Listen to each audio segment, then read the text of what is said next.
Well, good morning. Welcome back to our series called Survivor. If you're a guest with us this morning, we're at the very beginning of a series that's really taking us through the book of James, a book in the New Testament. And last week we kind of identified the theme that's threaded through the entire book. That's important so that any verse you can read kind of read in context. And here's the theme of the book of James. Faith is a fight. Faith is a fight. It's not easy to follow after God and His ways. There's always going to be tension and there's always going to be struggle on our part because saved doesn't mean strong.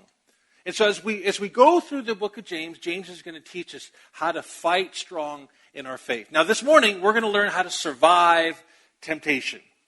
Now let's make sure we know what we mean when we say temptation and what that is, at least from the Bible, an understanding of the Bible.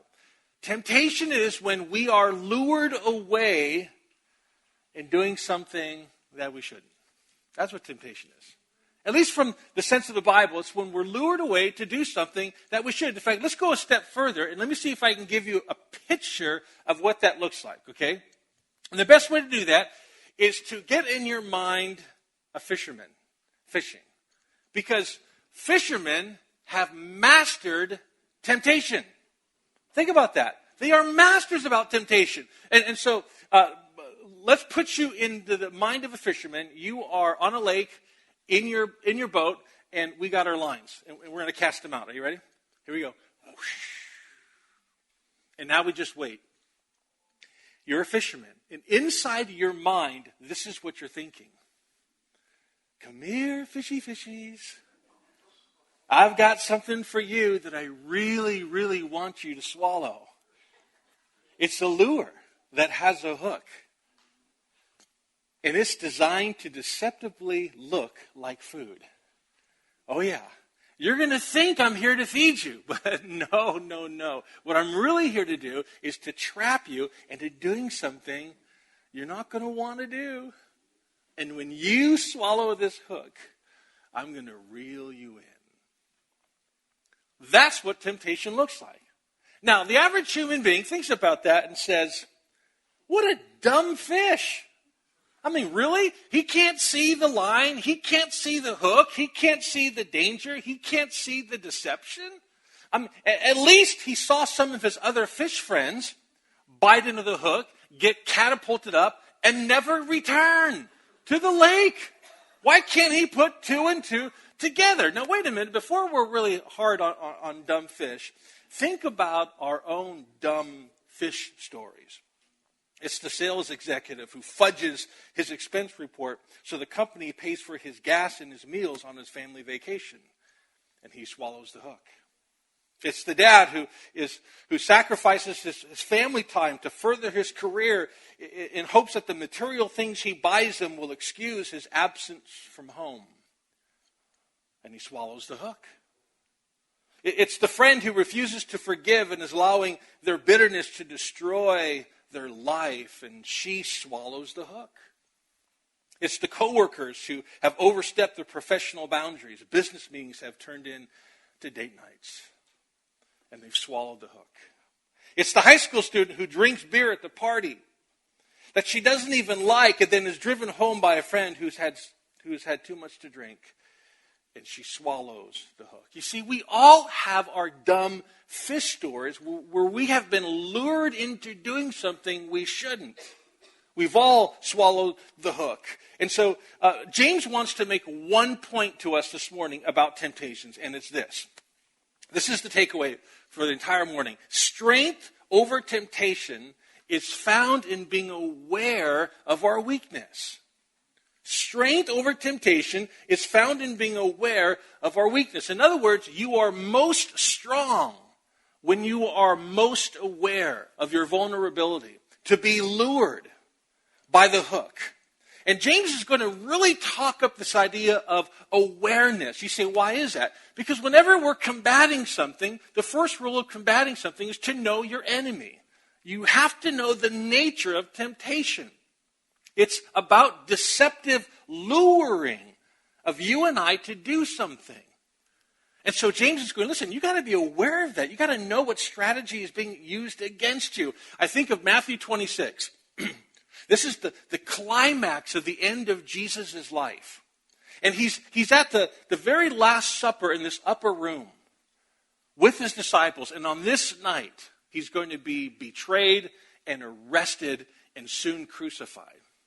And he has spent this last time with his disciples trying to drop hints that he's leaving. And they're not taking it very well. They're beginning to get scared. And he wants them to focus. Because after dinner, when those soldiers come and arrest him as their leader, they are going to freak out. This is going to be the most pressure and the most stress they've ever been involved in. And so Jesus says, listen, you got to focus. And he takes them out to pray in the garden. And Jesus says to them, watch, be alert, and pray that you do not fall into temptation. That's James's whole point. Guys, that's where it starts. That's the first step in surviving temptation. Watch, be alert, focus. And he's going to give us 3 things that we as Christ followers need to be aware of in terms of our weaknesses. 3 weaknesses. Let me give you the first one. Our mistrusting God being for us. Be aware of weak moments when you think God is really the one behind my bad decisions. In fact, he's not for us. He has it in for us. Look at James and look at chapter 1, verse 13. James says, when being tempted, no one should say, God is tempting me. Now listen, James is talking about the blame game that all of us know really well, right? The blame game is when we want to dodge personal responsibility for the bad decisions that we make. You say, why do we do that? Because it's in our DNA as humans. Go all the way back to Genesis. What happened when Adam disobeyed God, the one rule he gave him, don't eat from this tree? God confronts Adam and says, Adam, why did you do that? Why did you disobey me? And what does he say? If you wouldn't have given me the woman, this wouldn't have happened. And so he goes in front of Eve. Eve, why did you do that? Well, if you wouldn't have given me the snake, this wouldn't have happened. It's just passing the buck. And we do the same thing. Now listen, all of us do the blame game by blaming something or someone for why we do things. And most of the time it sounds like this. Boy, if you only knew my day, if you only knew my upbringing, if you only knew how I was raised, if you only knew my boss, if you only knew my wife, my girlfriend, my boyfriend, my husband, if you only knew my job, if you only knew my past, if you only knew my pain, if you only knew my church. See, if you only understood the creepy people I got to go to church with, you would understand why I do what I do. Boy, if you only understood my job, my stress. If you only knew my kids, you'd understand why I do the things I do. All these things might help us to understand why we do things, but none of them excuse what we do. None of them.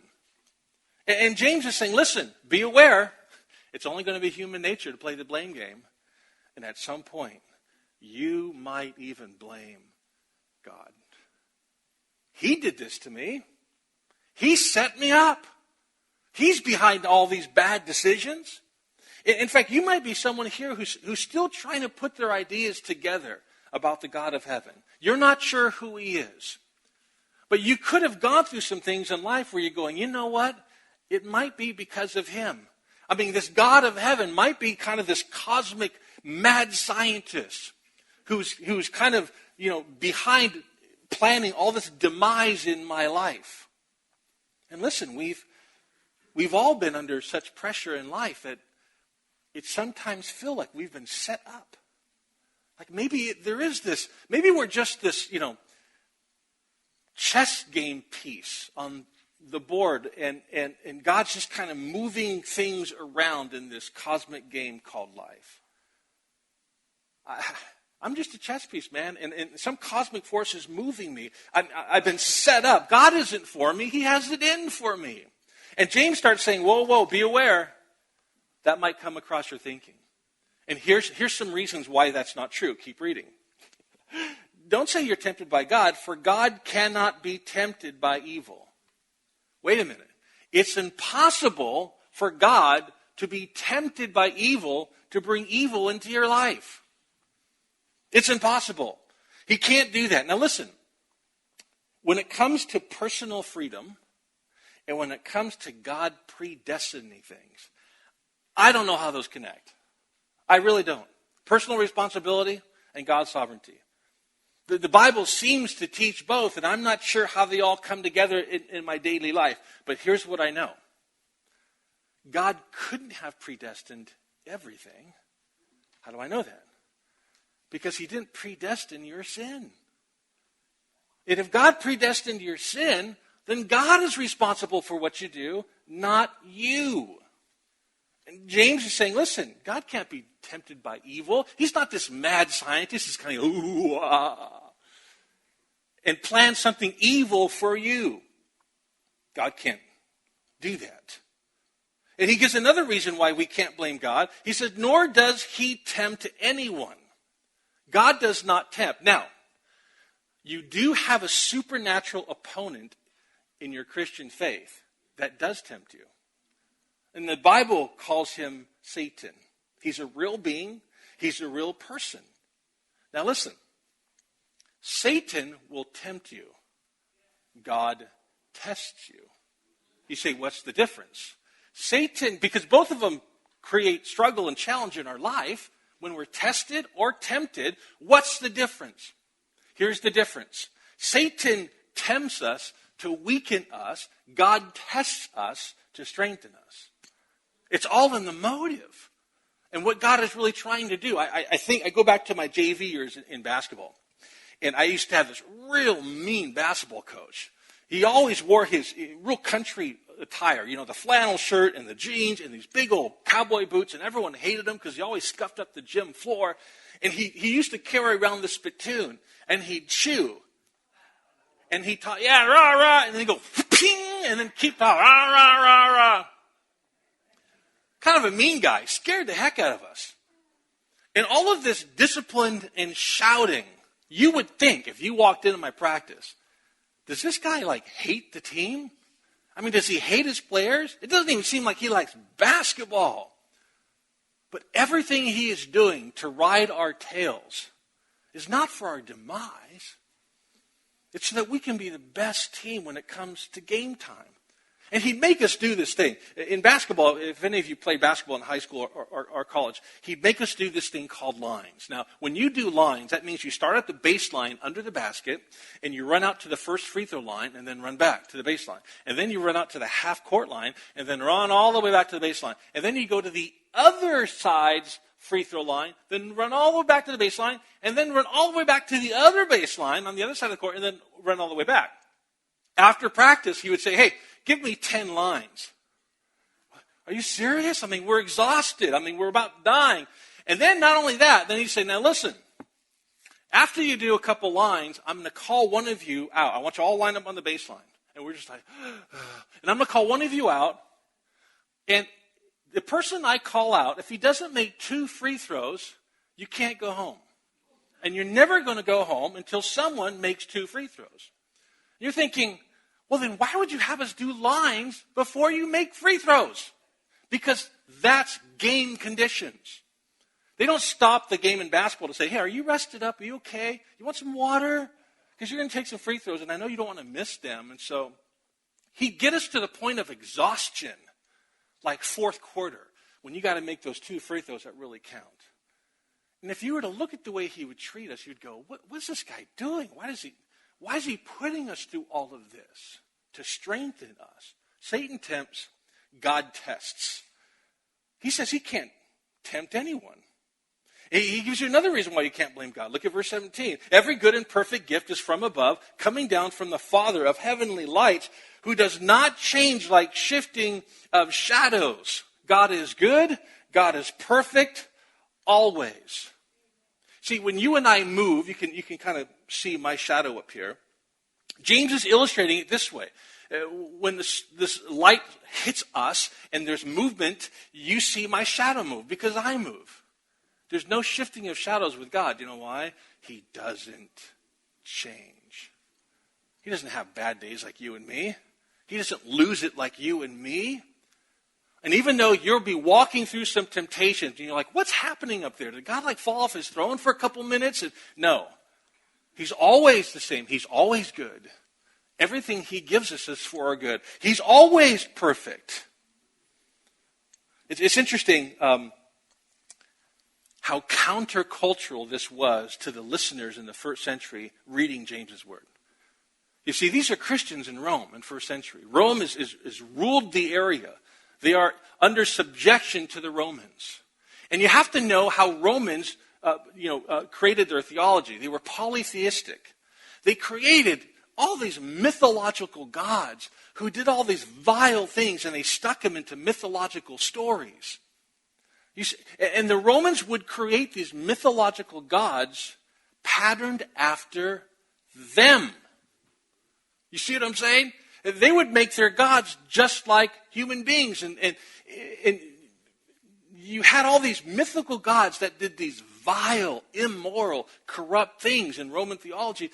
And you say, well, why did they do that? Why did they create the gods to do that? Because they did it. They created their mythological gods to reflect who they are.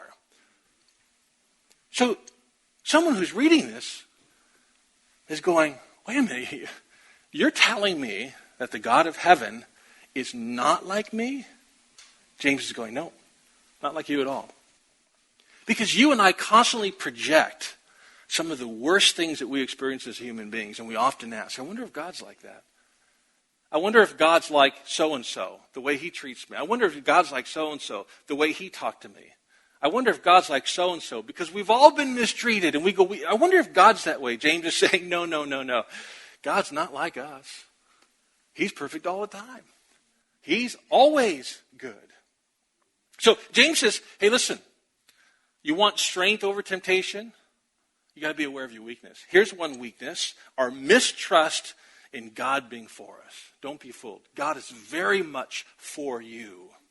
And here's the second awareness. Here's the second weakness we need to be aware of. Number 2, our enemy that lies within. You need to be aware that you have an enemy that lies within. Be aware that there's an internal force working against you. Verse 14. But each person is tempted when they are dragged away by their own evil desires and enticed. When I first read that, I thought, James, you're kind of being harsh. I mean, I've done some bad things, but evil? I mean, really? Evil? Those of you who have had kids, remember when your toddlers were young, and they would do something they weren't supposed to. And you, as a parent or mom and dad, would walk up to them, and in child gibberish, you'd say, bad, no, bad girl, bad boy. Now, I was a spanking dad when my kids were very young. You know, I gave them swats on the rear. And was it really even hard when you're driving? And my oldest would be misbehaving in the car seat and pestering my youngest one in the other car seat just to get a scream out of her. And I got so tired of hearing it, and I couldn't do anything because they're both in the back seat, and my oldest would know exactly what she was doing. And so I'm driving like this with one hand, and with my other hand, I'm looking in the rearview mirror trying to spank her. So here's Dad trying to be samurai spanker. And my daughter in the back seat, in the car seat, she's playing Jedi. And she's like, vroom, vroom, vroom. And she's really good. There's one time in the car where she's acting up and she's making her little sister scream. And I just can't handle it. So I'm like, Lindsay, and I'm driving with one hand and I'm doing my samurai spanker, you know. And Lindsay's really good at this. She's like Jedi, man. She's like, wham, wham, wham. And I get her a little bit on her butt. And she leans forward and she goes, Daddy, that didn't hurt.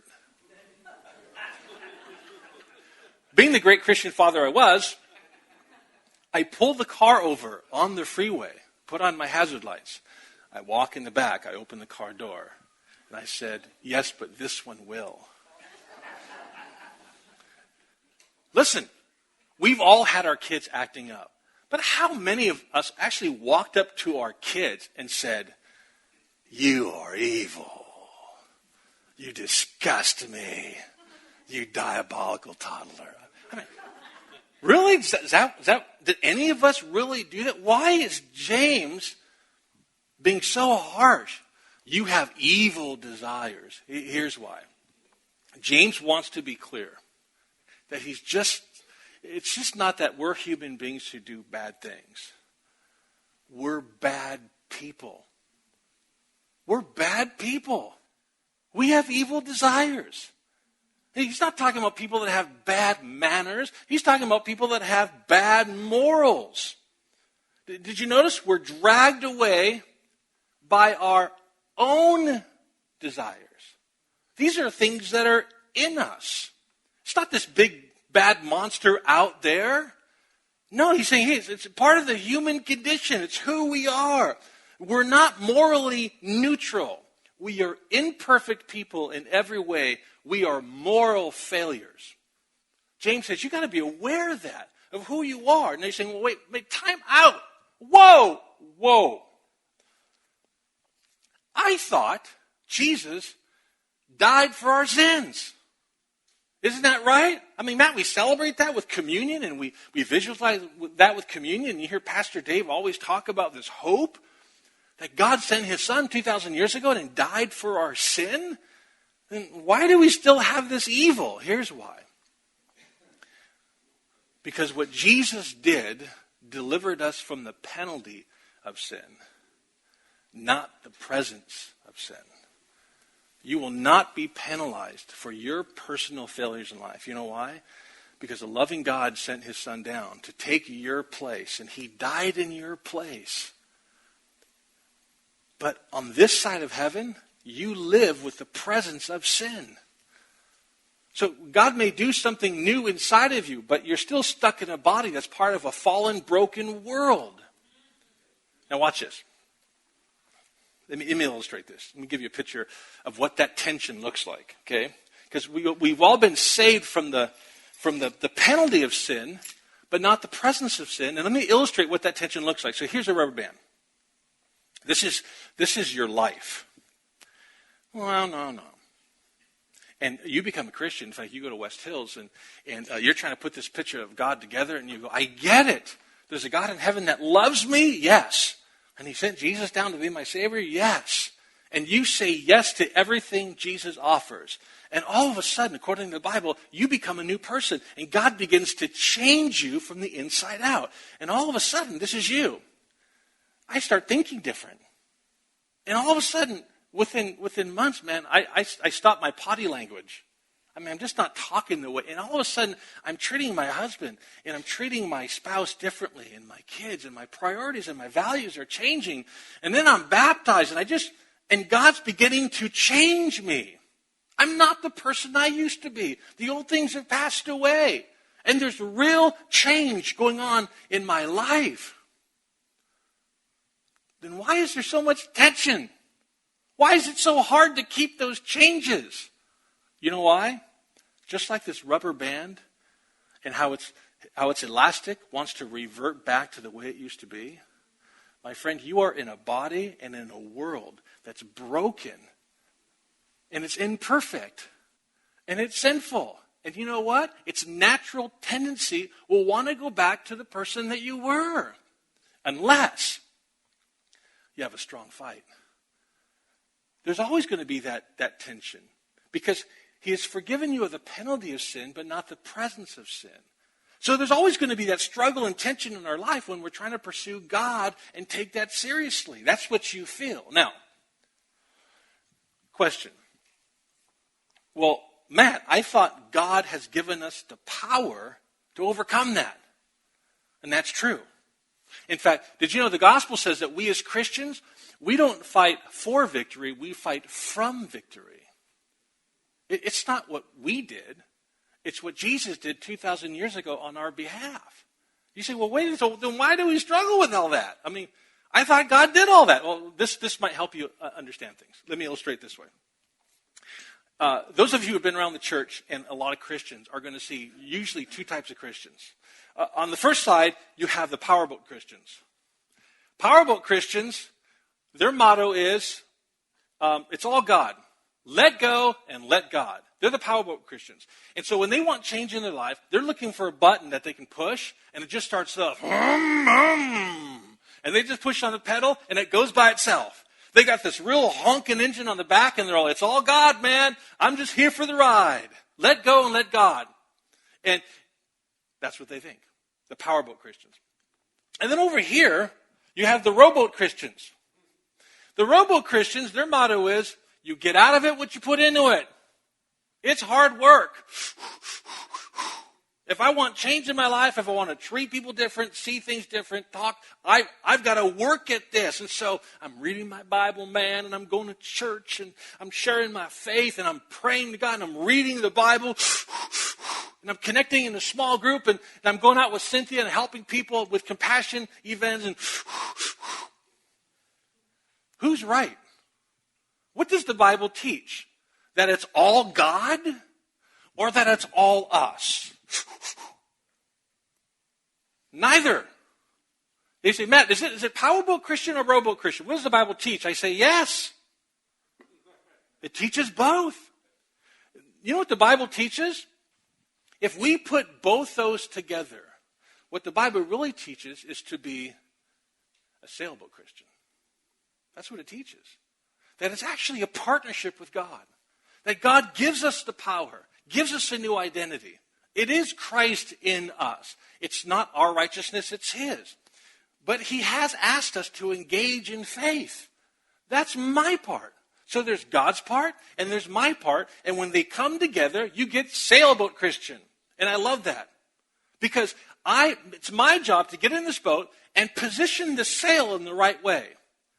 So I go to Bible study and I read His Word and I hear from God and I pray and I connect with other Christians and I help others and I get involved in ministry. And I position my sail, but you know what? I can't create the wind. The wind is not from me. But I got to position my sail to catch the wind. That's the partnership. Listen, you say, man, I'm trying to fight this evil, this temptation, these desires in my life, and the rubber band keeps going back. And it could be that there's a gap in distance between the person you are and the person you want to be because you keep thinking you can put your relationship with God in neutral and not let your sin get the best of you. So you got to be a sailboat Christian. It's not just waiting on the push button and the power. No, I have a role and a responsibility I need to engage in relationship with God if I'm going to be successful in making sure as God makes those changes, they stick and they stay. Listen, never forget this. Grace is opposed to earning, not effort. Grace is opposed to earning. I'm not over here as a rowboat Christian trying to earn my way to... I'll never be good enough for God. Grace is opposed to earning, but not effort. And James says, hey, you got to be aware. You want to fight temptation, you got a weakness within. Okay, let me give you the last. The last thing that James says we need to be aware of, a weakness that we need to be aware of, and here it is, our inability to see it coming. Our inability to see it coming. We need to be aware of how short-sighted that we are to see the consequences of our bad decision. Look at verse 15. Then, after desire has conceived, it gives birth to sin, and sin, when it is full grown, gives birth to death. Don't be deceived, my dear brothers and sisters. Now listen, James has given us a great insight into temptation. He's saying it's progressive. It's not a single act. You see, that's why we don't see the consequences coming. In fact, that's why he uses the illustration of a pregnancy. When a baby is conceived, it's 9 months down the line before it actually is birthed. James says that's exactly how temptation works. See, it starts over here a little bit with distraction. Might get you to drift a little bit. But it's not for a long time before you start getting defensive. And then if you don't put it in check, all of a sudden you start going into denial. And all of a sudden you find yourself really distant from God and Christians. It doesn't happen overnight. It's like a baby. It's conceived, but it takes time progressively for it to finally birth into a bad decision where you swallow the hook. Now, watch this. There's good news to sin and temptation being progressive, and there's bad news. Let me tell you the bad news. The bad news about temptation being progressive is that I'm never going to be tempted by something that repulses me. I'm never going to be tempted by something I have a 180-degree conviction against. That's not the way it works. If something's going to come out like a monster, I'm going to easily say, no, that's obvious. So you're never tempted by something that repulses you. Temptation works more like a scandal.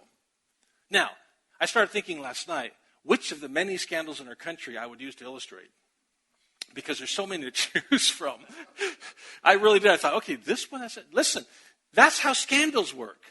I think about the Volkswagen scandal that happened a while ago, this year. Volkswagen got nailed by the government for rigging some of their cars to lie to the emissions computer when it's getting a smog test, to lie to it. I mean, they rigged it to lie to it, to cheat the system. So that when you got your smog test, it maybe not pass emissions, but the computer knew how to lie to the machine that's testing it. And they got in trouble. And the CEO resigned and said, I didn't know. I had no idea. Now listen, think about how that started. Someone said, we can fix this problem. Well, what do you mean? And maybe he's at lunch or something. Well, we can rig the computer to lie. And one guy goes, do you realize you're breaking federal rule? Well, I mean, think about it. We could do this. We can. All right, but all right, fine. You got me. But if we do this, we're probably going to have to get Gary in on this because he leads that department. And let's ask Gary to lunch. All right. Next time they go out to lunch, Gary's there, and hey, listen, we got an idea. We thought about rigging the system. It's going to improve sales like crazy. We're trying to be number one. And by the way, they became the number one car sales in the country last year. Let's keep that going, man. And Gary said, well, that's illegal. That's breaking federal law. I know, but we just keep it small between us. Well, if we need to get so-and-so in here because he's a part of this. And all of a sudden, everyone's shh. It's hush-hush and it's whispers. But now you got 15 people, 25 people, 50 people involved in the conspiracy. And at some point, someone's going to blow the whistle, and someone did, and say, what were you thinking? Well, you'd have to go all the way back to the first lunch where that idea just started. That's how a conspiracy gets going. We're never going to be tempted by something that repulses us. No one at lunch was saying, hey, let's go kill someone. No one was saying that. They're saying, we can tweak a couple things on the computer and get the computer to lie. We're never tempted by something that repulses us. Listen, that's the bad news about sin being progressive. We all stand a chance of being duped. Now, here's the good news about sin being progressive. There's actually good news. If sin is progressive, that means that there are off-ramps for you and I to take before it bursts into sin. You see, if it starts here and it ends here in a bad decision, between those two, we have off-ramps that we can take. I could be really mad at someone, and I still have an off-ramp. I could have a very attractive woman flirt with me, and I still have an off-ramp. I could say something very hurtful to someone, and I still have an off-ramp. See, that's the good news about sin. Let me just tell you what personally works for me. In that gap between where it starts and making a bad decision, you know what I personally ask myself before I make the next move? Who do I want to be? What kind of Christ follower do I want to be? What kind of Christian do I want to be? Because whatever I decide next is either going to help me or hurt me. Who do you want to be? This is just me. I believe that we could avoid so much traps and temptation and hooks in our life if at the end of every day, we just took 10 minutes to think and reflect on our day and the next day ahead of us. If we just stopped for a second, found ourselves in the gap, looked at the day and said, I got a decision to make. And just thought about it. What kind of person do I want to be? What kind of friend do I want to be? What kind of employee? What kind of store owner? What kind of wife? What kind of husband? What kind of Christ follower? What kind of neighbor do I want to be? What kind of citizen do I want to be? If we would just spend some time in the gap thinking a little bit about our life. Someone once said the kryptonite to the Christian life is an unexamined life. And if we spent some more time thinking and examining our life in the gap, we could take advantage of those off-ramps before it turns into a bad decision. Listen, I'm not sure what dumb fish story you have. I got my own. But James says, you want to know what a good start is? Strength over temptation is found in being aware of your weakness. And he gives us 3 to be aware of. Our mistrust in God being for us, our enemy that lies within us, our inability to see it coming. You might be with us today and you're thinking, Matt, I don't think I've ever made a conscious decision about Jesus or a relationship with him.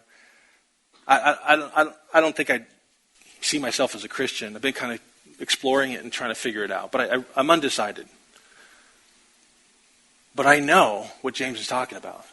You don't have to convince me that there's something bad in me. I see it and I feel it all the time. I have regrets. And I'm doing the best I can to fix it. I get this whole thing with temptation. I'm falling into it. You got me. But I'm doing the best I can to fix it. And I just want to share with you that when you're a clunker, a spiritual clunker, when you're what James says, you're not morally neutral. When God sees you as imperfect, when God sees you as being a moral failure, you're a clunker. And I don't care how many times you take the clunker to the car wash. You're still a clunker. You're just a clean clunker. And that's maybe what you've been trying to do spiritually. You know something's wrong. You don't even like the person that you are. And you're not quite sure how to change that. So you in your own effort do the best you can to be a spiritually clean clunker. And what I want to share with you this morning is that the hope in a relationship with Jesus Christ is that he gives you a brand new engine. That's what you need. So that there's real change, there's real power to be the person that God intended you to be. And so this morning, if you're someone who's going, Matt, yeah, I'm doing the best I can, stop the car washes. This morning, make a decision to say yes to the forgiveness that God offers through what his son Jesus Christ did on the cross. You see, this moral problem we have has created a gap between humanity and perfect God. And it gets in the way of relationship. We cannot have a relationship with an absolutely perfect God. But because God in heaven is so loving and so gracious that he created a bridge so that we could have a relationship with perfect God. And that bridge is called forgiveness. And when Jesus went to the cross, he paid for every wrongdoing that you did, every failure, every hook that you swallowed, every time you were lured to do something that you shouldn't. Jesus paid for it. And now you have this bridge of forgiveness. And this morning, you could walk across that. You say, well, how do I do that? You go to God and you say something like this. God, I believe what Jesus did on the cross was for me. To do for me what I couldn't do for myself. I'm going to stop sending my life to the car wash. I need a new heart. And the Bible says that grace will come inside you and make you a new person, free from the penalty of everything you've ever done because someone else paid it. Make you a new person. And guess what? That rubber band starts working. And God starts changing you. Maybe you'll make that decision today. Let's close in prayer. Just with your head bowed, your eyes closed. If you're a Christ follower here, you've already made that decision. I just want you to think about what's the one hook that's before you right now. You have an off-ramp. You're not there yet. Sin's progressive, and there's good news to that. You got an off-ramp. And this morning, you'll make a commitment to God to take it. To be aware. To stop feeling somehow that because you know the Bible and because you've been a Christian for a long time, you have some moral superiority. No, James is saying you better understand your weakness. That's where strength is found. You are vulnerable. You can fall at any minute. What hook is in front of you right now where you're going to say, God, I can't do this on my own. I need you.